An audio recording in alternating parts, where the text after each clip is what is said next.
Nagbabalik na naman ang inyong tagapaglingkod ng mga balita at pawang katotohanan lamang. Naging mainit nga na usapin sa mundo ng social media.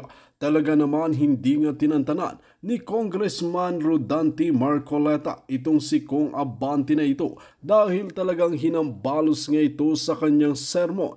Dito nga natin makikita na talagang halos pinaliguan nga ni Kong Rodante Marcoleta ng mga sermon at banat itong si Abante na ito dahil nga sa kanilang naging magtinding labanan. Maraming netizen ang may kakilala at kilala nga itong si Kong Rodante Marcoleta na bago ito bumanat ay pinag-aaralan muna ang bawat kaso at talagang may mga pruweba at may mga ebidensya dapat muna bago niya ito banatan. Ngayon nga ay hindi makakawala itong si Abante na ito dahil hawak na nga ni Kong Rodante Marcoleta ang mga pinag-aralan na pwedeng isampa na mga anomalya, mga kaso at ano paman. Ngayon nga ay talagang kilala natin at sinabi nga ni Abante na ito na wala nga itong kinukulimbat ni Singkong Duling, ngunit hindi nga nininiwala itong si Congressman Marcoleta dahil talagang sangkot at dawit nga raw sa mga anomalya itong si Abante, lalong-lalo na ang ginagawa niya ngayon sa bansa natin. Well mga kaibigan, para nga sa karagdagang impormasyon, panoorin nga natin ang buong video. At kung bago ka lamang sa akin channel, huwag kalimutan i-click ang subscribe button at notification bell para lagi kang updated sa ating mga bagong video. At para sa solid viewers natin dyan, maraming salamat sa walang sawang pagsuporta. Ganito rin ang kategorya nito, isa kang Pilipino na ipagkakanulo mo ang dating Pangulo ng iyong bansa dahil lamang sa personal mong galit na hindi ko maintindihan kung saan nang galing. Di ba? Nag-file na siya ng katakot-takot na hindi man lang niya mahintay yung korte na magpasya doon sa kanyang mga ipinail na kaso. Parang ikaw dyan, halimbawa. Kunyari, humingi ka ng tulong sa akin. Hindi ka pa nagkasi... Pinuntaan mo na naman si Jen. Parang magagalit ako sa iyo, Jen. Ikaw naman ka, tinawagan mo na nga ako. Isang araw pa lang naman na tapos pumunta ka na kagad kay Nelson. Nagsumbong na kagad. Wala ka bang tiwala sa akin? Wala ka bang tiwala doon sa mga korte na kung saan inihain mo yung mga katakot-takot na kaso na yan, hindi ka makapaghintay, pumunta ka na naman sa Quacom para dito ka magsumbong uli. Walang kaugnayan na sinasabi mo eh. Di ba? Wala ngang abogado na magtatanggol kay Pangulong Duterte. Kasi kung nandun yung abogado, merong abogado, ngunit hindi siya papayagan na magtanggol. Ang gagawin lang sa kanya, bulungan mo lang sa kanyang karapatan. Ang isa sa karapatan ng isang akusado, kung matataguri ang akusado si Pangulong Duterte, i-confront niya yung accuser. Bakit hindi nyo bigyan ng pagkakataon i-confront? Nasaan po si Las Cañas? Hindi ko po sasagutin lahat ang tinatanong ninyo, Congressman Las Luistro. Sapagkat bilang abogada, alam mo dapat ang tungkulin mo. Hindi mo dapat gamitin yan laban sa akin sapagkat hindi nyo panapatunayan na validate na ba yan, na authenticate na yan, tinanggap ba ito ng Quadcom na isang validated statement? Bakit mo ginagamit yan laban sa akin? Kung abogado ka, hindi mo dapat gawin yan. Baka mamaya madisbar ka pa dyan eh. Ganun ba yun? Bakit mo gagawin yun? Alam niya na sa liwanag ng due process, hindi ka pwedeng gumawa nun. Pagkatapos magmamanifest ka pa, sa opinion ko po, ay may liability ang dating Pangulo sa tsuri ng conspiracy. Hindi po ganun eh. Walang manifestation. Hindi po opinion ang nagbibigay po ng desisyon. Hindi po nakasalig sa opinion ng pagdesisyon. Nakasalig po sa mga matitibay na ebidensya na ipoprocess ng tunay na korte na dumaan sa isang legal na proseso. Hindi sa ganitong klaseng pamamaraan. Naalala ko yan ko, yung opinion. Yung representante ng Subic, ang kanya, chismis ang batayan ko. Meron kasi ako yung narinig mga chismis eh. Dapat ay niya, sinunod mo kasi may narinig akong chismis. So saan ka nakakita ngayon? Kaya nga, chismis ang batayan eh. Ang alam ko, ang nangyari rito, ang napatunayan ni Pangulong Duterte, nalantad ang kahinaan ng proseso. Hindi talaga tunay na proseso. Hindi tunay na pagdinig ito. in aid of legislation. Talagang ang target lang, 2 tao pala kung ano. Oo. Dating Pangulong Duterte at si BP Inday. Isip-isipin mo, meron na nga silang nagawang Oo. panukalang batas sa Meron na nga. extrajudicial killing. Opo. Bakit pinagpapatuloy pa nila ito? Oo. Anong klaseng katwiran ang sasabihin nila ngayon? Halimbawa, yung abogado ni Pangulong Duterte, Your Honor, I will object. Oo. What is your objection? Your Honor, this is in aid of legislation. And to my mind, the last time I checked, this Quadcom was already able to file Opo. a House Bill, number 10869 yata or whatever. Yes po, tama. Bakit pa po tayo nagpapatuloy? Meron na pala mga panukala. Bakit hindi na po natin itigil insofar as extrajudicial killing is concerned? Dahil nakapag-file na po tayo. Oo. Tsaka na natin pag-usapan kung yung pinal yung House Bill Oo. ay may kwenta. Oo. Hindi kasi kung yung maraming nga abogado nagko-question ngayon, mayroon ako nakita mga abogado nagsasalita ngayon, ano ang House Bill tungkol sa EJK? Matagal na namang bawal. Kailan ba mayroon bang batas sa sumasang-ayon sa EJK? Kapag tiningnan mo nga yung definition, matatawa ka eh. Oo. Kasi yung extrajudicial killing covered na ng murder. Opo. Pagpatay, bawal talaga yun. Sabi niya, yung daw pagpatay na walang judicial sanction. Meron bang judicial wala na nga death penalty ngayon eh. Kaya hindi papayagan yan eh. Lahat na extrajudicial killing eh. Matatawa ka doon eh. Pero sabi ko nga sa'yo, isang episode yun, ayoko na munang tingnan niya. Tama, Ang pinag-uusapan natin, yung proseso nila. Muna, Oo. Ang ginawa ni Pangulong Duterte na pagharap, sa aking palagay, ay paglalantad ng kakulangan ng proseso kung ang pag-uusapan ng due process. Oo. Nakakahiya ang Quadcom. Oo. Hindi, nagkamali ako. Quadcom pala.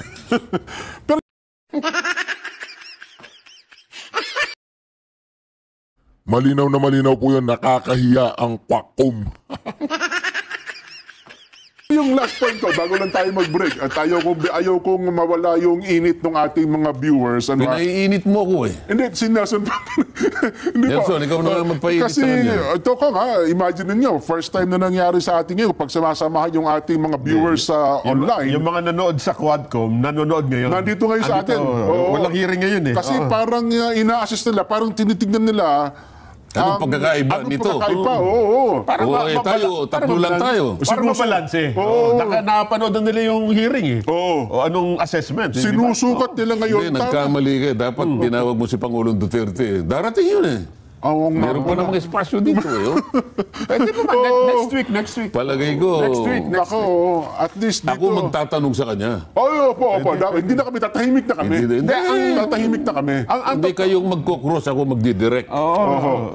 Kami yung Quadcom. Hindi, kuwak. Double dalawa lang. Yung punto na yun bang mga di umano ko nga na pag-amin daw ng dating Pangulong Duterte ay magagamit ba ito para dalhin sa ICC at para siya po ay ilitisin? Yung sinabi niya na may Oo. sinakay siya sa helicopter. Hinulog Ipagpalagay mo na ibibigay nila sa ICC. Aba, kung i-assume natin ang ICC ay talagang inutil na, Jen. Huwag naman sana. Opo. Sa nakita niya sa lantad na pagproseso ng mga bagay na ito, nakakaawa, wala palang due process. Tatanggapin mo? Kung talagang ikaw ay, kung yung mga hostisya, mga ilan ba yung justices ng ICC? Wala na Palagay ko ako. mga 35 yan. Marami pala yan, Palagay ko yan, mga aral na aral yan. Palagay ko, nakita naman nila siguro. At ang aking palagay, may nagsabi sa akin, nabasa ko yung column ni Bobby Tiglao. Opo. Habang ginaganap pala yung Quadcom na yan, nandito yung mga operatives ng ICC. ICC, nasa opisina daw po ni Majority. Hindi, sa opisina ni si Speaker. Oo. At sila pa nga yung iba raw na nagbibigay ng mga kung paano itatanong. Ngayon, kung nandito sila, nakita nila, nalantad sa kanila ang kakulangan ng due process at kung tatanggapin nila yung transcript na ginawa, na ngayon pa lang sasabihin ko na mga inutil din sila. Oo. Nako. Paano mo tatanggapin ang isang proseso walang depensa walang kadepensa, pinagtatanong mo, pero siya wala siyang karapatang magtanong doon sa mga taong nag-a-accuse sa kanya. Oho. Ito basic ito eh.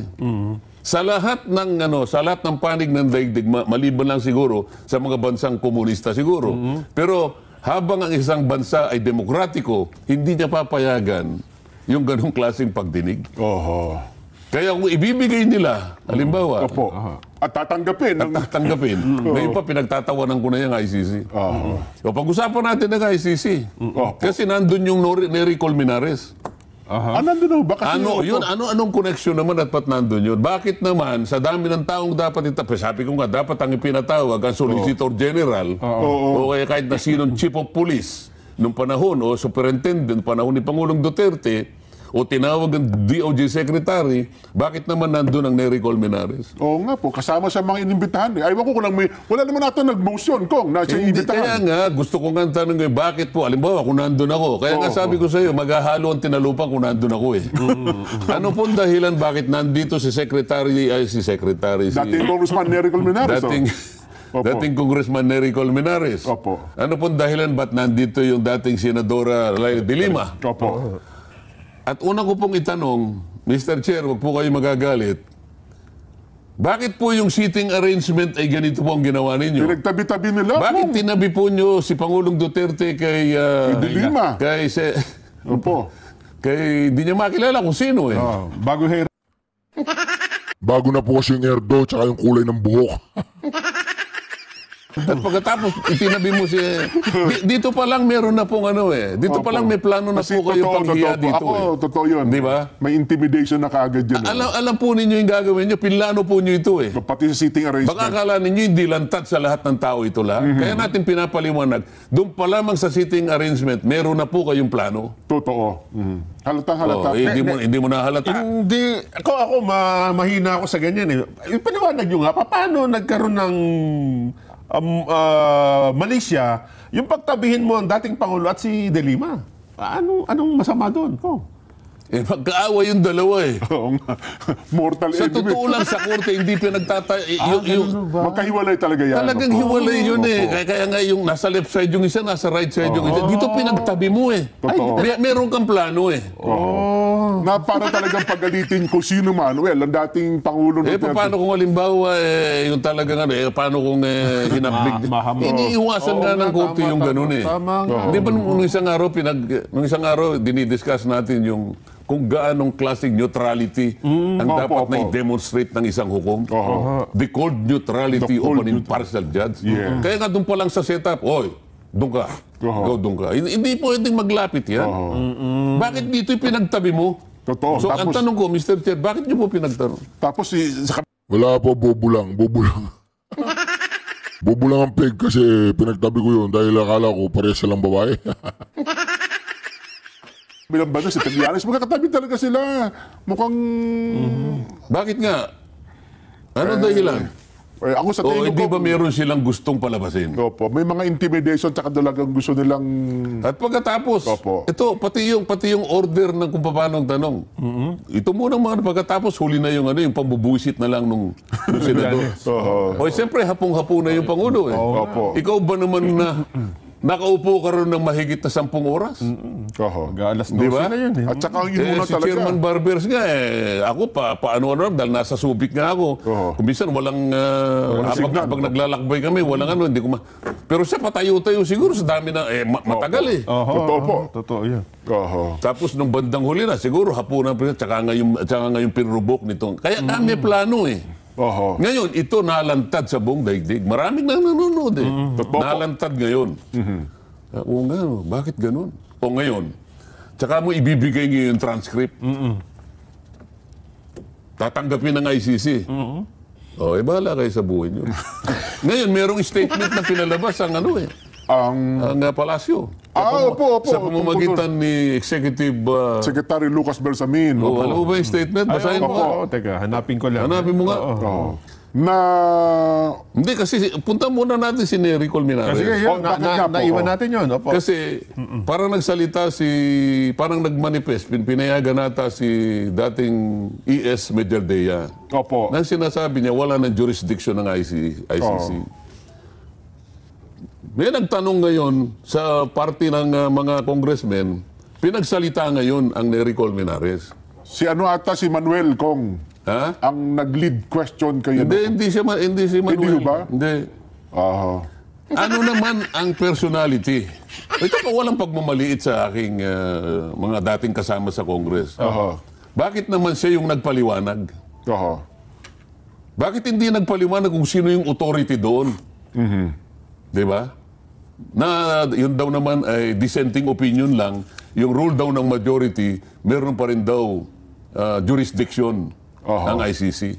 Ang tanong, anong authority nung Nery Colmenares? Oo nga, tagpo na yun. No? Di ba? Yes. Kaya ang gusto ko sana, nandun yung Solicitor General. Para Sapagkat ang Solicitor General, yan po yung abogado ng ating gobyerno. So, nung panahon ni Pangulong Duterte, sino ang Solicitor General? oho. Si Kalida, kung tama. Oh, eh di dapat Kalida. tinawag siya na si Oo. dating Solicitor General Kalida. Jose Calida. Oo. Kahit papano, doon makikita mo, may magtatanggol sa panig ng Pangulo. Oo. Magiging balanse ngayon at magkakaroon siguro ng due process. Nako. Ito po kong statement ng Executive Secretary Lucas Bersamin. If the former president desires to surrender himself to the jurisdiction of the ICC, the government will neither object to it nor move to block the fulfillment of his desire. But if the ICC refers the process to Hindi, yung unang Interpol... isang paragraph. Oh, Yung unang paragraph Ayun muna. po. If the former president desires to surrender himself to the jurisdiction of the ICC, the government will neither object to it nor move to block the fulfillment of his So, desire. alam mo yung mali dyan. Opo. Meron ng presumption na meron jurisdiction ng ICC.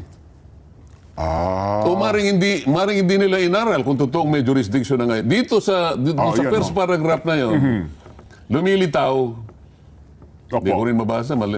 Pero, Yan, malaki. Yan. Ito yung malaki. Yan. puro if yan ha. Ibig sabihin, Kung. Opo. if the former president desires to surrender himself to the jurisdiction of the ICC. So dito may presumption na ang ICC may jurisdiction. Oho. Pero sa totoo lang, wala nang jurisdiction eh. Kung hindi ako nagkakamali, diniscuss natin ito noon eh. Yes po. Nag-withdraw ang ating bansa Sa Rome Statute. sa Rome Statute 2019. Opo. Okay.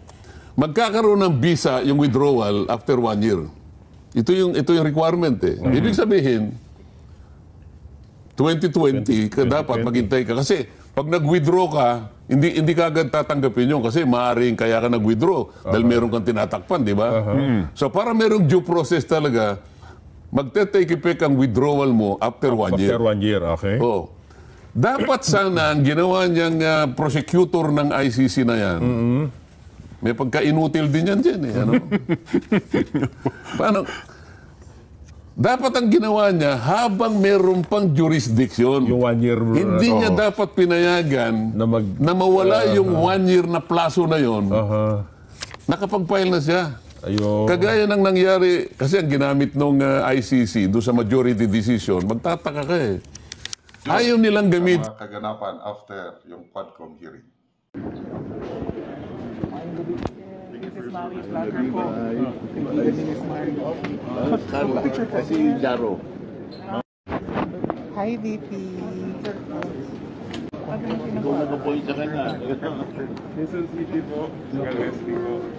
Dati nag-work po kay Attorney Ben Falcon. Ayan, tapos na yung hearing. Nice to see you. Part 1. Si Tatay. Say hello kay Tatay. Grabe ang energy.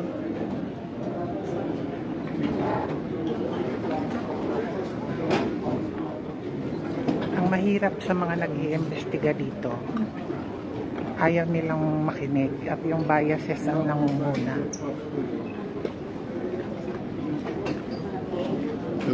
Yung yung environment natin masyadong adverse. Yeah, adverse ang environment. Adverse. Pero kayang-kaya ni tatay. Go ahead, boss.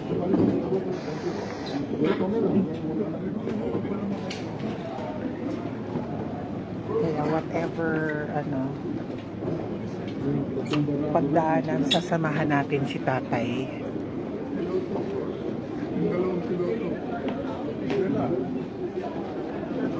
Diba, tayong lahat, diba, sasamahan natin si tatay. Kahit ano man ang mangyari. Magsalita lang ng sandali. Mr. President, oo.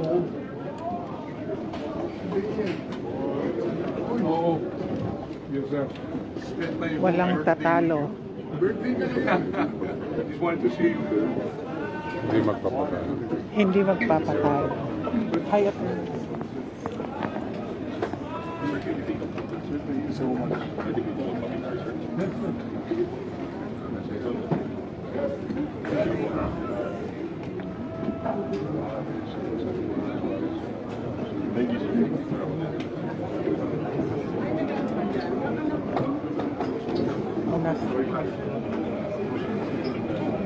Naghahan, ayan, ang dami gusto magpa-picture kay tatay. Rockstar pa rin. Ayan. Okay, mag-restroom muna si tatay.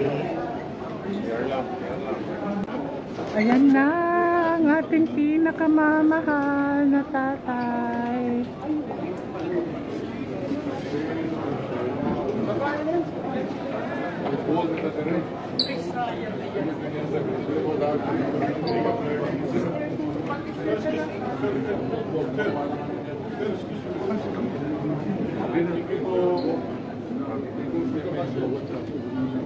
Just tawag ka.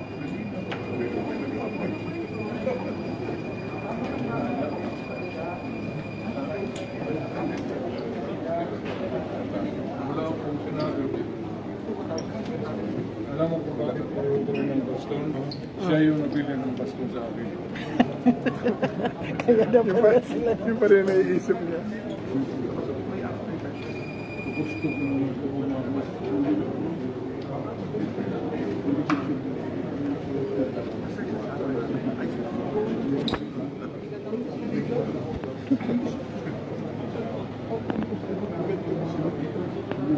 Sir, dito po sir sa gitna. Thank you so much. Thank you, sir, dito po sa mic, okay lang po. Dito na lang. It's now 12 daw. 12:30, okay na. Yes, right now, 1 o'clock, sir, okay lang. 12:45, okay na. Yes, perfect. Thank you po, sir. Sige, start. Ayan ha. 12 midnight na. And he will still grant interview daw sa media na nakaabang dito. Ayan, nakaabang sa kanya. So he's gonna grant interview to everyone who are here.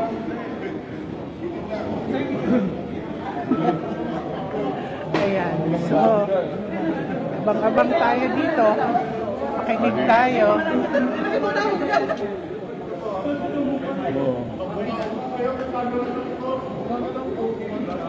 Okay lang ba? Natatayo lang siya. Dapat bigyan ng upuan. Tahimik tayo ng upuan kaya. President, kamusta po yung inyong, anong masasabi niyo sa inyong? I-spray handling nyo yan. Tulak kayo dyan sa... Wala nang makagulo. I-spray handling nyo na... Bante ba kayo?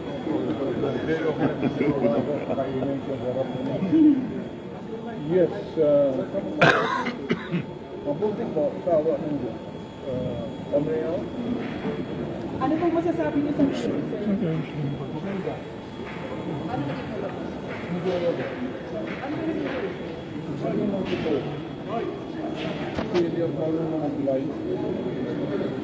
Sir, kapag sinabi na dyan nag-bigay po kayo ni Senator Trillanes kanina, Mumura yan. Gigil ko lang. Kasi nagkuha ko.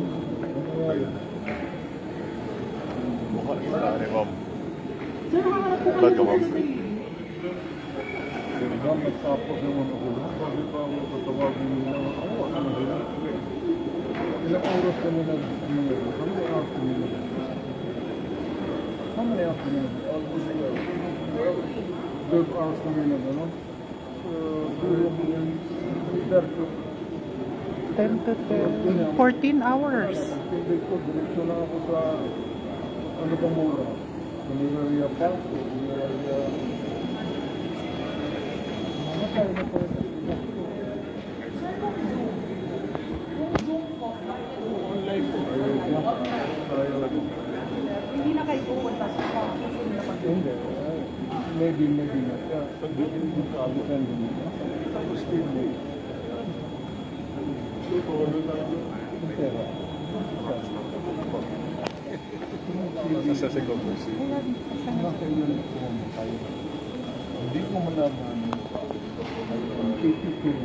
Hindi ko malaman kung mag-abot ako ng mabilidad. Ngayon, savings ko, wala man akong mabilidad, wala ako ng ilusin. Kung aabot ba yan? Kung mag-abot ako ng 91, kaya ako maghanap ng panggasto. Kasi side nyo lang ako, kasi paghanap ako sa mga anak ko na director. Pero sir, sinabi ko kanina ng hindi may billion daw kayo, pero tinanong nyo, binamalik nyo ba sa akin dahil hindi ko ba kayo kumita ng 5 billion pesos? Sinabi nyo kanina, dahil nagtrabaho po kayo sa School 1 in 1945. Count-in mo lang yan, mamilit na pera. It's easy to count, but it's not money. Sino mong billion 5 billion dito? Kung may-ari itong billion na ito ng 5 billion. Pero sir, willing. Alam mo ma'am, pag ako ang nagsalita, you must learn how to, kung kailan ako nagbibiro. Kung sabi ako ng imposible, Ano na kung final decision niyo sa bank waiver? iba ang mukha ko. Tapos, iba ako mag-meeting. Gusto ko yung balita. Gusto ko Ano na kung decision niyo sa bank waiver? Pipirma po ba kayo ng bank waiver? ilang ako. Lahat. As in lahat. Sino po? Sino-sino po? Lahat na gusto kong ituro dyan. Pati yung nakaupo doon sa harap ko. Bakit ako lang? Para makita talaga ng tao yan. Wala ang pera ko. Ayun ang hingin nyo. Bakit ako lang? You know, trying to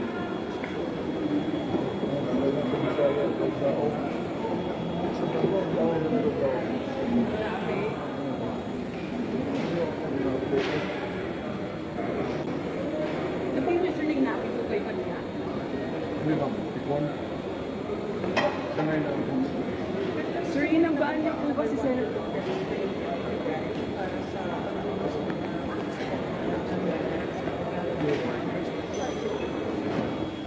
Ayan, tinatanong si tatay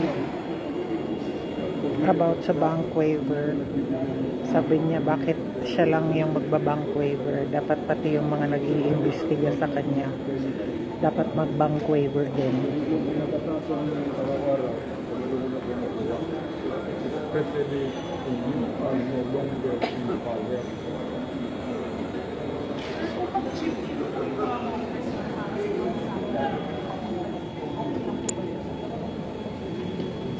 Kumag-ambagan sila para po sagutin yung pagkasahin ng kung magpupunta po kayo para sa susunod na Okay na no?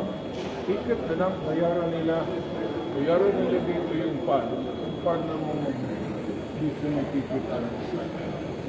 No change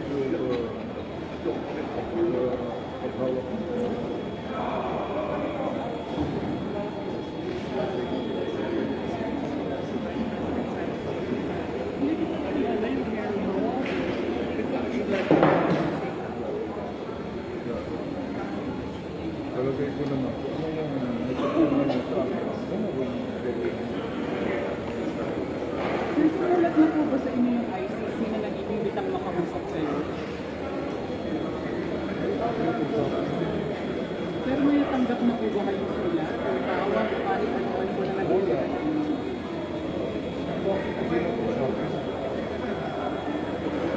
Bongo po kaya may naikwento kung sinulatan na siya? Kasi senador na siguro po ako. Hindi naman yung sinama na since he became senator. System, alam niya ako sa handle. Okay naman.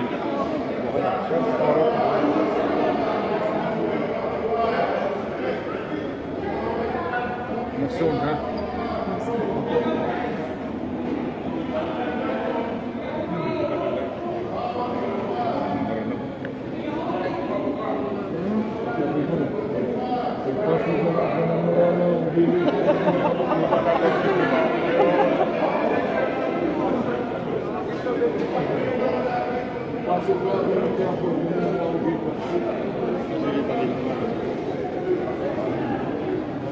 Yeah, we love you, tatay. Ayan, si Vicky. Sasalubungin si tatay.